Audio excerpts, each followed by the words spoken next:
very happy and grateful. Well, there are times, may mga times na parang nalulungkot ka, normal lang yan. But mostly, these days, I've been happy and grateful. I have a project which is ongoing right now.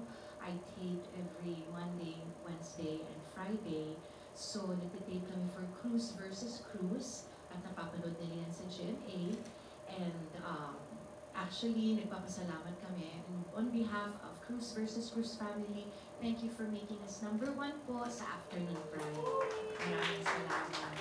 Oo, happy kami. At saka, happy set kami. Oo, sa Cruise versus Cruise. And then, well, I do shows as well. Yung mga either corporate shows or mga provincial shows, hindi nawawala yan. Fiesta, syempre rumaraket, diba? And just like 2 weeks ago, I was in San Francisco and in New York for GMA hours sa mga kababayan natin. So I'm pretty busy and I'm happy. Yes, oo. Buti nabigyan niyo pa kami ng inyong oras ngayong araw na to. Kahit na booked and busy kayo, Miss Mina. We're so happy for you. Yes, and busy rin ako. Siyempre may estilo salon ako. Bigla nag-promote ang estilo. Go ahead! Okay lang ako. But we're thankful kasi, Estilo is doing well. I hope you guys can visit our branches. And we have promos po. May promos. Okay, balik na tayo dyan. Okay. As I said earlier, everyone's excited to know more about you, yung mga latest sa inyo. So, ibibigay ko ng floor sa ating friends from the media. Okay, so ito ang kanilang questions. Our first question, ako po ang magbabasa. This is from Mikey Venus of Kapamilya Vines. Marami-rami na rin pong new generation of artists signed up. As one of the most loyal Star Magic veterans, what advice can you give to these new gen artists? What advice I can give? I was interviewed kanina with the press, ng mga friends natin. Bakit hanggang ngayon nandito pa rin ako? I think ang talaga, of course you have to be talented, God-gifted talented. Pero maraming talented na singer or actress, di ba? Ang sa akin siguro is the right attitude. Kasi yung longevity is makukuha yan kung if you have the right attitude, if you know how to work with people, yung mga on and off camera, yung mga sa production lang, big, that's a big plus, diba? So I guess yung pagmamahal mo sa craft mo, na gusto mong matuto at gusto mong mag-reinvent. Because if you're stuck there, wala na. Ano pang maibibigay mo, diba? So ako, every time I really wanted to learn, I never stopped learning kung ano pa yung pwede kong gagawin ko. Para lang ma-appreciate ko, so that I could give entertainment to people. Basta I always just give my best sa mga lahat ng projects na binibigay sa akin. At syempre, yun talaga, yung right attitude. Oo, bawal ang padiva. Hindi magtatagal dito sa showbiz na to. Minsan may tumatagal pero hindi ganon, di ba? Totoo. Kailangan talaga kasi marunong ka makisama. I think it goes to everything in life, di ba? Hindi lang sa showbiz, kundi yung pakikisama mo sa tao, sa bawat trabaho na nasaan ka. That's true. In any field, importante talaga nakikisama at mabuti ka sa mga kasama. Yes, you have to be kind and humble all the time. Yes. Thank you for that advice. Now, yung next question naman ni Mikey Venus ay, do you consider doing another Kapuso drama after Cruise versus Cruise or this time Kapamilya series naman? Ako kasi, sa akin, one step at a time. Parang, na-realize ko during pandemic, kasi mahilig ako magplano ng goals, no? Parang, ito gusto ko after 3 years, ganun. Ngayon, parang hindi na tama para sa akin na magpa-plan ako kasi parang para sa akin, I just enjoy whatever I have now. So, kung meron man akong Cruise versus Cruise, ay nagpapasalamat ako. Kung meron man akong susunod na project with GMA or with ABS, nagpapasalamat ako. So, hindi na ako yung para magpaplano ng sobrang kahaba-haba tapos you'll never know, di ba, kailan yung stop ng buhay mo, di ba? So, yun yung mga realization ko during pandemic. Ayokong ipilit ang isang bagay na hindi talaga para sa'yo or ayokong magplano ng sobrang tapos mas masistress lang ako, di ba? So ngayon, I play it by ear, and I'm just grateful every day, and-enjoy ko lahat ng projects na ibibigay sa akin, and I always give my best. Yun lang. So you're open to Yes, any oo show, naman. any Oo, maski concert abroad, okay sa akin. Pwedeng Broadway? Pwedeng Broadway! Alam niyo pala, Broadway Centrum na naman! Totoo naman, And then manifest Broadway. natin yan. Miss Oo Gina. naman, Why hindi ko not? akalain makarating ako sa Broadway, New York, di ba? For Here Lies Love. So, akala ko hanggang Broadway Centrum lang ako ng Dance Entertainment. So, alam mo yun, hindi mo talaga masabi ang ano talaga, ang journey ng buhay natin. So, you'll never know.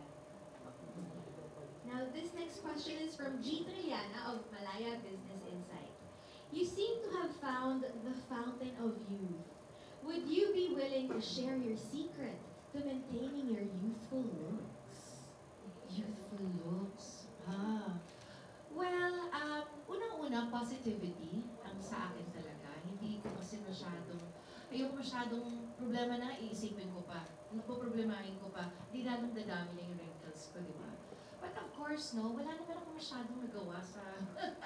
Oo, kasi takot ako. Ako merong konting wrinkles, okay. Mga botox na yun recently. But, it's mostly like machines. And I guess it's really my outlook in life. Of course, with the help na yung mga natin ngayon, di ba? Yung mga machines, kaya nga, di ba, may mga aesthetics and all that. It really helps. But I guess for me, is you also have to take care of yourself. Pag nakikita ko na sarili ko, ay tumataba ako. Siyempre, ayokong dumating sa point na gano'n. So I have to really start working out again pag tinamad ako. Kasi there are times na tinatamad ako mag-workout, you know? But then, for diet ko, I have to watch what I eat. So nasa ano lang ako, balanse. Pero kung ano man, I guess it's really my positive look in life. Yun yung mas siguro kasi maski may mga wrinkles ka, pero yung glow mo naman, iba. Diba? Na yung aura mo, I think it comes from the inside. So, Iba talaga yung mindset, yes. But may I just say also, like, I think you're also very ahead of your time. Kasi I remember watching you sa ASAP before.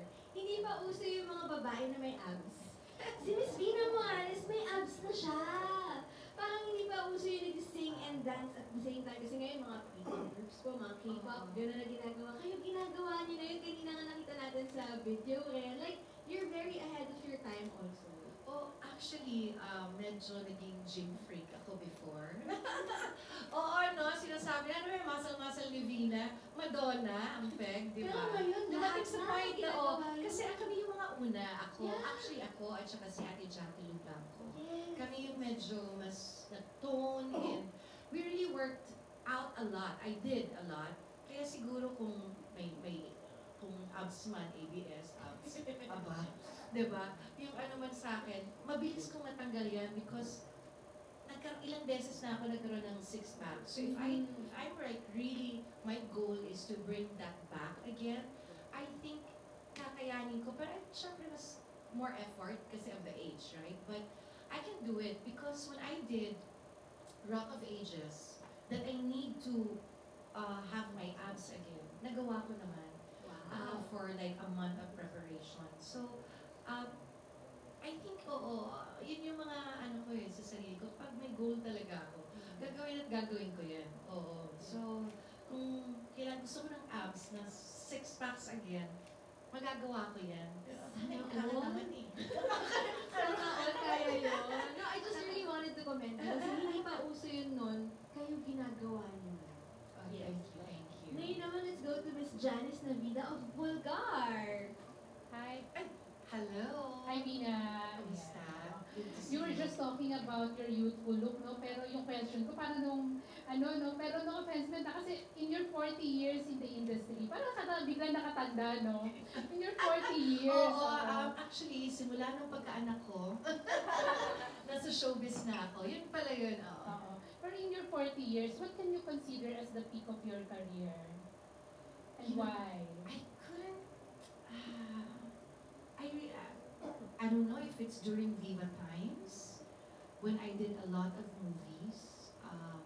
I did a lot of naging leading lady ako. And then I did my solo movie, yung parang yung Anghel na Walang Langit. I don't know if that was my peak. Hindi ko alam during that time. Or, I think during the time, yun yung mga Viva days ko. And hindi yung That's Entertainment, yung Viva days, medyo a little bit older na. And then I did my album release. I did Showgirl concert in Araneta Coliseum. I did it twice. We had a repeat. And then I did a tour in the US for Showgirl. I think yun yung mga times na sunod-sunod yung project. Pero thank God naman, hindi naman ako nawawala ng projects. You know, nandiyan pa rin kasi kung wala man akong teleserye or movies, meron akong napupuntahang iba. So, I get to sing. I get to record an album. I get to, naisingit ko pa nga yung kasi parang sabi ko, parang hindi kumpleto kapag hindi ako magta-teatro. So, nag-teatro ako for experience. Kasi sabi nila, grabe niya talaga yung kanilang disiplina. So, I wanted to try that. Just, for the love of craft and all. At saka, para lang ma-experience ko ulit yung passion ko sa trabaho ko as a singer and actress. Kasi, doble yun kumakanta ako dun at saka umaarte. So, I wanted to experience that. So, I think yun yung peak. Nung nagkaroon ako ng concert in Araneta, nag-tour ako. Pero, hindi ko pa rin nasabing yun din yun. Kasi, bakit ako nakapunta ng Broadway for Here Lies Love? For me, that was like one dream that no one has, everyone has dreamed of, diba? Wants to dream of and wants to accomplish. Kasi kung sa pagdating sa teatro, pinakal is yung sa Broadway, New York. And then I got to do I get to work with Jim Brickman, David Pomeranz, na tour. So, para sa akin, steady lang. Parang steady lang. I think yung mga younger days ko yun. Yung peak. Pero during your busy days, hindi ka nakaramdam ng pagod. Kasi parang it's usual sa mga artista, di ba, na kapag sunod-sunod yung projects, yung iba na, na burn out, ganyan. Ikaw hindi ka nakafeel ng mga gano'n. There was a point na nag-burnout din ako. Kasi grabe yung taping before, walang mga cut-off Diba? So, habang nagtitaping ka or nagsushooting ka, nagko-concert din ako, nagsushow ako. So, parang doble-doble yung work. Na-burnout din ako in some point. But then, mostly siguro is yung mga, kasi nung medyo younger days mo, hindi mo kayang masyadong hindi accept parang to understand yung mga below the belt na mga intriga. Mas maraming intriga before than now. Kasi ngayon, online na lang, sabagay, ang bilis na ngayon kasi online But then before kasi, di ba, medyo, siguro masyado ko dinibibdib na parang gusto ko na mag-quit, ayoko na sa showbiz. Pero wala, nandito pa rin ako, di ba? Until I realized na parang, bakit ko ba poproblemahin yun? I mean, whether it's true or not, it's not my problem. I mean, hindi ko na dapat iniisip yun. So, hindi ka dumating sa point na yung na-depress ka, nagalit ka sa press people, dahil sa mga intriga sa'yo? No naman. Maybe I'm thankful because my family were there. I have good friends. I have strong family ties na hindi nila ako pinapabayaan. Nandiyan sila sinusuportahan ako mas maraming intriga during that time. Siguro yun yung naging iba sa akin. Siguro madidepress ako kung wala yung pamilya ko. At wala akong mga friends na nandiyan para bigyan ako ng lakas ng loob. Last na lang, kasi alam natin yung utol kong good joke, talagang nag-hit kayo ni Senator Robin Padilla. Oo naman. Is it possible na magsama ulit kayo? Ibalik yung tandem nyo sa movie? Hindi ko alam. Hindi ko alam kung mangyayari yun ulit. But I know that he's very busy being a senator. But if there will be a chance na magkaroon kami ng movie, why not? Diba? Okay lang sa akin. Trabaho yan, diba? At saka matagal ko na rin siyang hindi nakakatrabaho. So, I will be happy to work with him. Hindi na utol, ang senator ko. Parang Thank you, Bina. Thank you so much. Thank you very Thank you, much. Ms.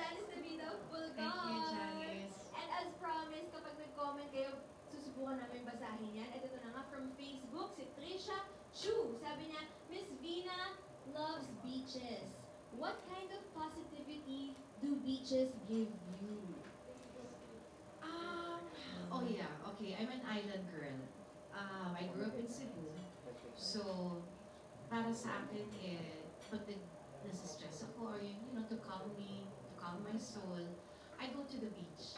It really helps me a lot. Maybe it's because of the wave or yung parang dahil lumaki ako sa probinsya, parang yun na yung ano ko na parang, ay, parang nakakamiss yung ganon. So parang ano ba to? Recharge. Nare-recharge ako during when I am by the beach and pag beach person ako talaga. So, nare-reminisce ko lang yung buhay namin sa Bugos, Cebu. So, I guess kaya if I were to choose kung forest or beach ako. That's your safe space, your Yes. sanctuary. Yes. Okay, I hope that answers your question. Trisha Chu from Facebook. And ito naman, from MR from Facebook also. Do you see your daughter entering showbiz? Uy. Si Siana, medyo, before kasi she was very shy. And then pag may mga nakikita tao, parang palagi nagtatago. But now, when you ask her, Siana, do you want to be an actress or a singer? She just smiles at you and then, maybe, let's see, ganun na. So, medyo siguro, but not like, hindi siya sarado. Ako naman, I don't push her na maging nasa showbiz, basta kung ano lang yung gusto niyang gawin, nandun lang ako susuporta. But I always tell her na kailangan pag-aral muna kasi yun yung na-miss ni Mami. So, I always tell her that. And she's doing good with school. Either first honors siya or second honors. So, now she's in IB, Lasal. So, she's doing well with school. So, kung maka-apekto, wag naman, oo. So, hindi pa naman. Sa feeling ko parang, hindi pa. Oo. Pero nakikita ko na yung confidence niya. Kasi nagpe-pep squad na siya. Nasa cheerleader siya. So, nakikita ko parang, ay, nakakatulong yan para sa kanya. To have that confidence. And may konting exposure na rin siya here and there. Kasi I remember seeing her sa Star Mama Magic Day. Yung, like the Mother's Day special of Star Yes. Magic. Yes. I think you were with her, right? Oo. Yes. At saka pag tinatanong ako ng nanay nila, sabi, si Siana, tsaka ikaw pwedeng merong endorsement. Sabi ko, oo naman, go, go, go! Before, parang teka muna, kausapin ko muna si Siana, kasi baka magdalawang isip. Pero ngayon, okay na. So sabi ko, okay. At least hindi na siya yung parang super shy talaga. Thank you for your question. And then now naman from Mary Chris Nicaso. Follow-up question. Regarding intrigues. Okay. Anong pinakamatinding intriga ang hinarap mo at bakit? Follow-up po kay Miss Janice. Naku, alam na alam niyo yan. Oo, kasi mga kaibigan ko itong mga nandito eh. Oo nga, ikaw na, Arnel. No, siguro, wait. Ano pa yung mga, during my younger days, siguro it's usually the love life. Yun yung palaging naiintriga ako, dahil nalilink dito, tapos ito naman yung person na to nalilink dito. So nagkakaroon ng intriga sa mga lahat-lahat. Hanggang, I don't know, I mean, minsan iniiyak ko na lang, pero wala parang dumadaan ka talaga sa ganong situation, di ba? Sa mga kabataan mo na umiibig ka o whatever. Yun, usually puro love life ang pinakamatinding intriga sa akin. Ang sa naaalala ko kasi wala naman akong nakakaaway na artista.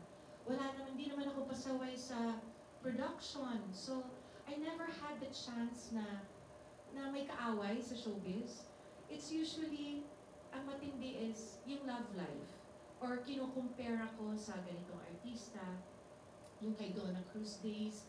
But then, that's part of it. Kasi, pareho kami ng production, Viva Days So, napapag-usapan talaga kami at saka talagang pinagka-clash kami, di ba?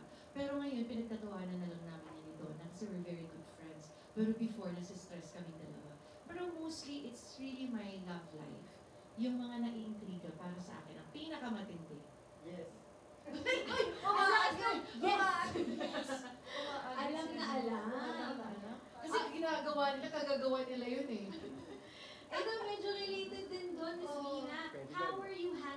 bashers.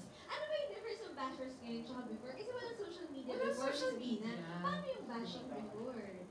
Alam mo, hindi ko rin, meron naman, kasi nasa newspaper. Newspaper? Newspaper naman yung bashers. Or ano ba? In person? Sa TV. Sa TV. Paano ba yun?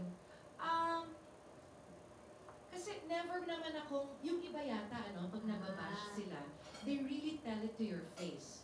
Na parang, ikaw kontrabida ka, ganyan dahil sa role mo, parang gano'n. Kasi masyadong emotional. Ngayon kasi online na lang binabash ka. Before talaga, minsan, di ba may iba nag-aalo, parang babatuhin ka ng kamatis. During the time na parang paggalit sila, mall shows, paggalit sila. Ngayon kasi, pag may galit sila, nalalabas sila sa Type online na, nila. type Oo, na. sa online. Kasi nga naman, di ba, kung before, aanin mo ng kamatis, pwede ka nang makulong ngayon, di ba? Before kasi may mga rules pa tayo doon, or laws, parang hindi, medyo maluwag pa.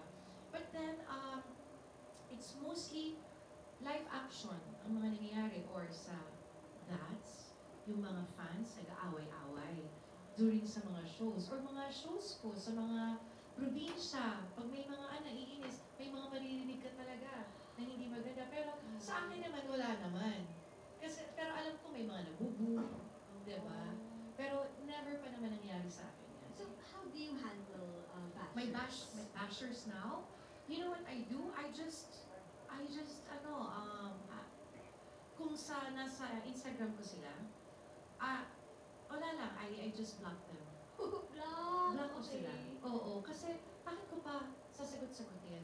Minsan, pag siguro there was this time na nasagot ko, parang narealize ko, huwag na nga, i-block na nga lang. So wala na, hindi na lumaki ng lumaki. Pero sa akin, oo, bakit ko sila bibigyan ng chance or na mainis ako, di ba? Napatulan sila at lumaki. So para sa akin, yung mga ganun, either i-unfollow, i-block mo sila, or just don't say anything. Kasi hindi talaga mawawala ang bashers. Kasi di ba, there are people kasi na pag nakikita nilang maganda ka, masaya ka, maganda ang buhay mo, minsan hindi nila, you cannot also blame them kasi baka nga naman may kulang sa kanila. Di ba? So yun yung nagiging tendency, nagiging basher. Or parang, wala silang magawa sa buhay. Gusto lang nilang mang-inis, di ba? Or meron silang paboritong artista or aktor. Wala, gusto lang ipaglaban, di ba? So, hindi mo alam kung ano yung intentions nila. Either good or not. Basher talaga di ba? Hayaan mo na lang sila, i-block mo na lang sila. Kasi may mga fans kasi na mga ganun, fans ng isang grupo. Masisisi mo ba kung paborito nila to, di ba bash nila yung isang artista? Ganun lang naman yun. What I'm getting from your answer is you handle it with maturity.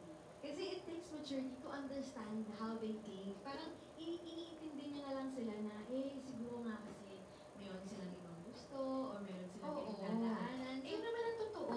Magiging Kasi mature. lalo na dito sa showbiz, may kanya-kanya silang paborito. Hindi naman ibig sabihin, artista ka, ikaw lang ang paborito ng mga sumusuporta. Hindi, may gusto sila. May yan kasi di ba para sa ibang tao, ito yung pinakamaganda sa kanila. Ito yung pinakagwapo sa kanila. Pero sa akin, hindi naman siya gwapo. Alam mo yun, ganun lang talaga ang buhay. But then, dahil sa mas gusto nila to, tapos lalo na sa showbiz, pinagka-clash sila, so nang babash, diba? So, Block na. kapatulan, You don't need that negativity in your life. Oo naman. Nakaka-wrinkles. Nakaka-wrinkles yan. Yan, bawal. Ito naman from Jane Pineda from Facebook. Is there a chance of you and Shaina working together in a series or movie? You know what? I would be happy and I am very excited if that would come. Hindi lang siguro sa teleserye, hindi in a movie.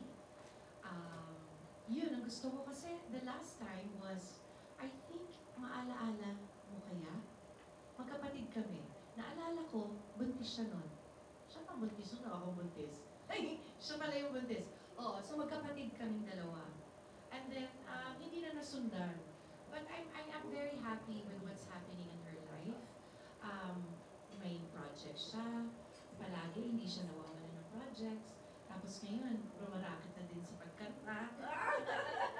Kumakanta si Shaina. So yun, I'm really happy na she's doing well naman. And she's healthy. And ako, so ano man yung proyekto namin, magkanya-kanya man kami, or meron na project together, I will be happy.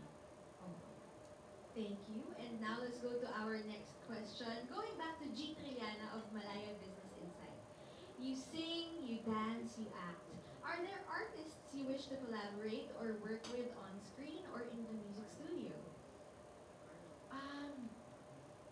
I have actually iniisip ko, okay, for an album, I have no, hindi ko pa alam kung sino yung gusto kong maka-collaborate, but if I do an album, siguro collaboration ko is maybe a guy na singer, for a duet maybe, or a group. For acting, singer, actress,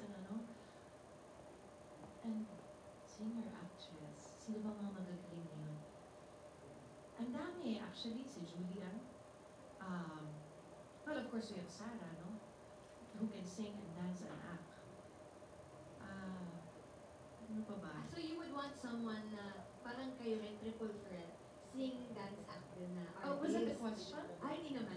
Parang Kung sino was lang that po the yung question? gusto niyong makakollaborate na Oh, artist? ako marami. Ako naman maski sino kung ano yung tama talaga. Ako kasi naman namimili kung sino yung gusto ibigay sa akin.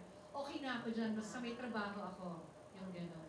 But I thought your question was as yung tatlo na who can sing, who can dance, who can act.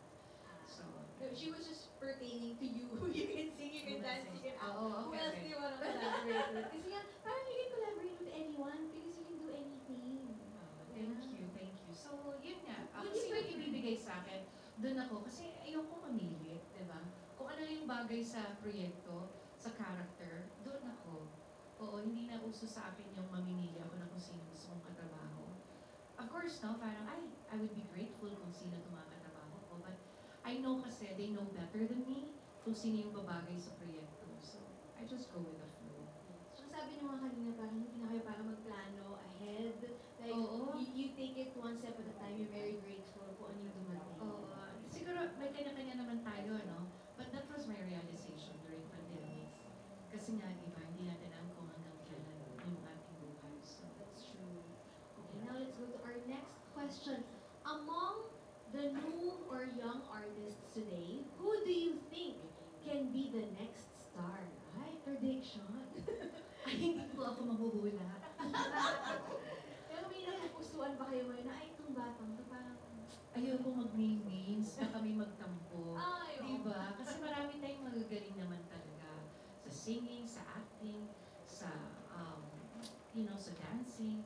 Ayoko mag-name names kasi baka may masaktan. Ayoko ng ganun. Kasi I know, pag may magsabi ako ng isa, meron din namang magaling eh. Di ba? And then there's like more opportunities. Pero nga marami pang upcoming. Di ba? So mag-name names ako, ayoko. Kasi I want to be fair with everyone. I mean, I'm sure naman marami magagaling kumanta, o sumayaw, umarte. I think they just needed to be given a chance and to prove themselves. So ayoko akong maging rason para pinpoint na, oy, ito my chance. Pero of course, deep in my heart na parang, oy, magaling to ah. Yung gano'n, di ba? O makikita ko, syempre, I'm sure alam mo rin yan, di ba? Especially in this kind of business. Alam mo yung taong nag-shine pagdating sa performances. But for me, again, it's still the attitude, di ba? Talented ka nga, pero may problema ka sa trabaho. It won't happen. someone 4 decades na in the industry, I'm sure you can spot agad pag, ay, may attitude ba to or mga mabait? Yes. Yan ang hindi ko rin alam. Kasi di ba yung iba, kasi medyo may mga features sila na sobrang tisay and they're very strong personality, pero mababait. Yes. Diba? So, I cannot really judge. Okay, this one naman from Facebook, Mackie Vest. Kailan po magkaka-album ulit si Miss Vina Morales? Yun ang kanyang tanong. You know what? That's also a question to myself. Siguro, maybe after this Cruz versus Cruz, siguro not an album. Kasi hindi na naman masyadong uso ang album ngayon. Either you do a single or a second single, third, the most, 5 songs. Pero hopefully, next year, that would be my plan. Oo. Kasi I've produced my albums before with Star Music. I've had two record, and then siguro all in all, medyo marami na rin pala ako. 15 na yata yung aking album. Kasi kasi uso pa noon, di ba, yung mga cassette tape or CDs, naabutan ko lahat yan. But then, yeah, right now kasi, you can just go live streaming or online, di ba, pwede mo nang i-release yung songs mo. So, it's much easier. Now that we're talking about that, I think perfect itong next question natin. What do you think has changed the most in the entertainment industry since you started, and how have you adapted to the changes? Well, ako kasi, I'm the type of person na I go with the flow. I try to reinvent myself. I try to prove it to everyone na, oy, kung ito na yung level na ngayon, kaya ko rin gawin yan, di ba? I will just, give my best. Siguro, well, unang-una, sa singing, like what I've said, iba na yung mga platform ngayon, di ba? You can do shows online, you can sing online, but iba pa rin syempre yung personal, di ba, na nakikita ka nila. Sa movies naman, and well, ngayon, mostly online na rin, di ba? Yung mga teleseries, yung mga gano'n, napapanood mo na sa YouTube, FB. So, malaki talagang difference. At kung hindi ka makiuso, ay mahuhuli ka, di ba? Maiiwan ka. So, I just make sure na nasa tama lang ako. Kung nasaan ngayon ang nangyayari sa showbiz, nandiyan lang ako, di ba? Nanonood ako, pero, I want to always, like what I've said, to reinvent and kung ano yung kaya ko pang gawin. How do you get updated? Like, tinutulungan din ba kayo ng daughter ninyo na parang, ito na yung latest, gano'n, pinapakita niyo ba sa inyo? No, I do a lot of research. Your own research. Yeah, I do that. Wow. Kasi syempre, di ba, para sa sarili ko, I mean, my own brand. So, kailangan ko, ano kung nangyayari ngayon? Ayoko mukhang tanga, di ba? So, but I always make sure na, syempre, with the help of my friends, my family, open ako dyan sa management na, ito na yung mga dapat mong gawin. Okay, nakikinig ako. Kasi ayoko naman ng close-minded. So, kung ano pa ko yung kayang kong gawin at sa mga advice nila, I listen. I do listen. And if I can do it, then I'll do it. Diba? Kung hindi ko kaya, sorry, hindi ko kaya. But then, yeah, I do a lot of research naman pagdating sa mga ganyan. Parang ano lang din yan eh. Parang if you're an entrepreneur, kailangan mo malaman yung ins and outs ng product mo, di ba? Ng negosyo mo. So, ganun din ako eh. Ako yun eh. Sarili ko yun. So, I have to really improve that. That's true. Now, this next question naman po is related to your current project. What made you say yes to do Cruise versus Cruise? Tell us more about doing an afternoon show again. I was offered before to do a teleserye in GMA. Hindi lang talaga natuloy. It wasn't the right time, and I believe it wasn't the right project. But then when they offered me this one, itong Cruise versus Cruise, doon nabasa kaagad namin yung Love, sabi ko, ang ganda naman ito. Huwag natin itong pakawalan. Kasi it's a really nice story. And I've never had the chance to work with GMA after a long time. Ang tagal-tagal, even though, I started with GMA sa Dance Entertainment, nag-SOP ako, GMA Super Show, Kuya Herman, si Kuya Jerv, syempre, di ba? Sa Herman Moreno shows. Alam mo yung parang, tagal na, and I never had a bad relationship with any production talaga. Kasi even with GMA, napunta ako sa Channel 5. I did my show, Vina, with sila Nina Blanca, Ogie Alcacid, Rico Pono. Yun yung show ko doon sa Channel 5. So, tapos, nag-ABS-CBN ako, Star Magic. So, alam mo yung parang, wala akong naging problema sa katrabaho ko. Yun ang pinaka-importante talaga. Kasi, kung meron kang medyo bad blood, or parang mabigat, at hindi ka nakukunin ulit. Diba? Ganun lang naman yun. So, to me, when it was offered to me, I was really grateful na, ano, at saka it was the right project talaga. Sa tagal-tagal ang hinintay namin na project with GMA, ito talagang swak na swak. At tingnan mo naman, number 1 kami sa afternoon prime. Kaya talagang lahat siguro ng mga cast, it was meant to be. It was meant to be.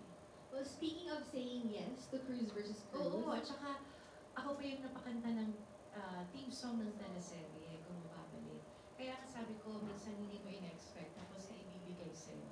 Diba? So, I'm just always like thankful. Now, speaking of yun nga po, nag-yes kayo sa Cruz versus Cruz. Itong next question ay from Lance Martinez of Metro Style. You've been in the industry for many years.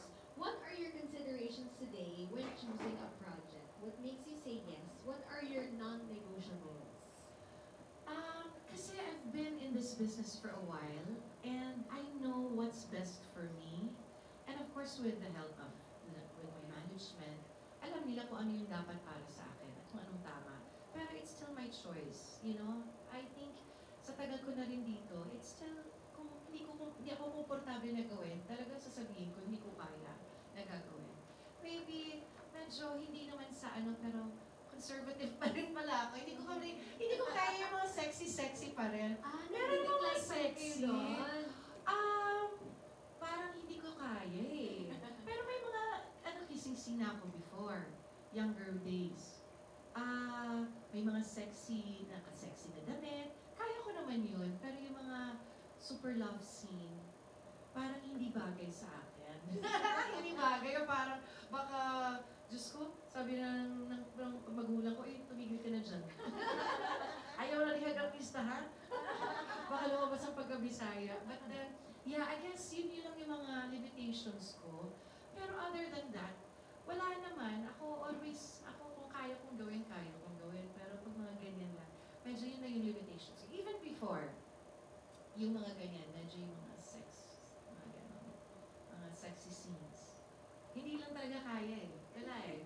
Kahit sobrang sexy nyo naman, no? Wala, hindi kaya eh. Hindi kaya ng face. And we respect that. Thank you. And now, we have a question from Carlos Aragon of Mega Capamilya over there. Hello po. Hi, Carlos! Ask ko lang kasi ang dami na rin. Teka! Okay, never mind. Okay. Nagulat ako. Nagulat pa ito. Sorry. Akala ko yung katsikahan ko the last time. Okay, alright. Anyways, ask ko lang, marami nang lumabas na music ngayon and sa new generation ng music, ano yung napupusuan mong kantahin sa sarili mong version? Sa new...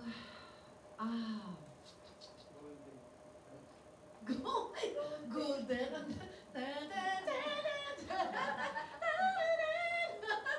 Golden. No, that's it. Actually, I'm still more of ano ba yung yung mga Korean hindi eh. Well, I'm still on the maski fast music na a bit of touch of J-Lo, Beyonce, ganun pa rin ako. I think yun yung babagay. Dapat kasi kung ano yung babagay sa akin yun lang. Kung medyo masyado namang bagets, usually ang mga, yung mga Beanie, di ba? But then yung mga songs na ganyan, teka lang, mag-practice muna ako. But then yun yung mga, kasi yun yung mga genre ngayon, na talaga napupusuan ng mga generations. I mean, of course, I can do that. It's just that, siguro, with either like a right song lang siguro. But then, their music, I would love to do it, definitely. Si My Mind, I would love to do it. Yung mga ganong tipong kanta. So, if I do an album, definitely something like that, or syempre, kasi meron na akong, ito teleserye, makapagdamdaming kanta. Siguro another like that, but then it's mostly my fast music. Para sa mga next generation. Pero ikaw po, ano yung proudest work mo sa acting and singing? Proudest? Ako, madami na. Parang pagyayabang mo na nagawa ko to. Well, I guess, ang hindi ko talaga, for me, my proudest was when I won the Six City Pop Music Festival when I was 9. Because that's where it started. My career. It started my career. So, sa singing yun siguro, ang pinaka. And then, isa pa is when I won Icon, the Icon, when I sang for, when I competed for Icon at CN Icon, and I competed for our country, Philippines, so nanalo tayo. So yun, isa sa mga proudest ko. And maybe na, kasi I've done concerts abroad. Kung yun ang proudest, siguro isa din is nakaabot ako ng Broadway, New York, for Here Lies Love. Sa acting, I've had nominations. I think nanalo ba ako ng Best Actress sa Oriang? I think sa tagal na hindi mo alam, GMA yun eh, Oriang. It was a Viva Spotlight. I think, yeah, I won. So yun yung mga acting, mga accomplishments. Actually, it's mostly a lot. It's a lot.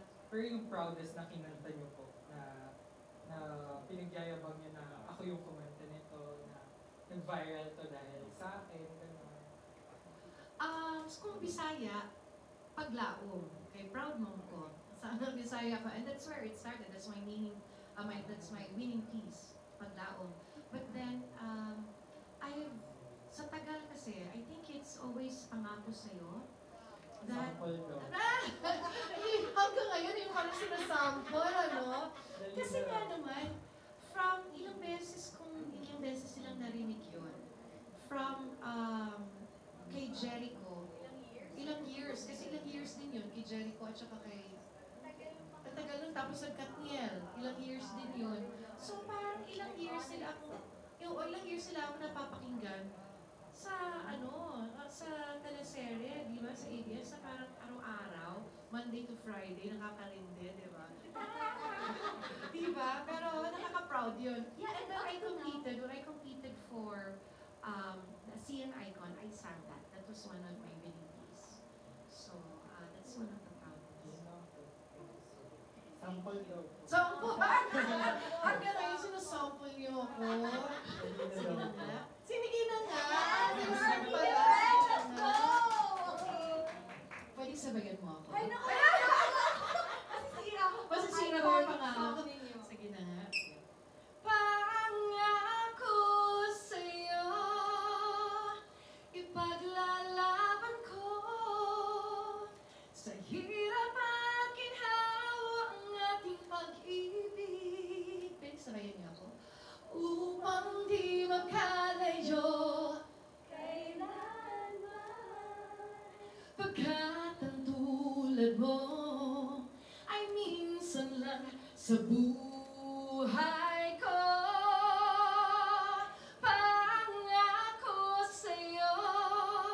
Pangako sa'yo, ay minsan lang sa buhay ko.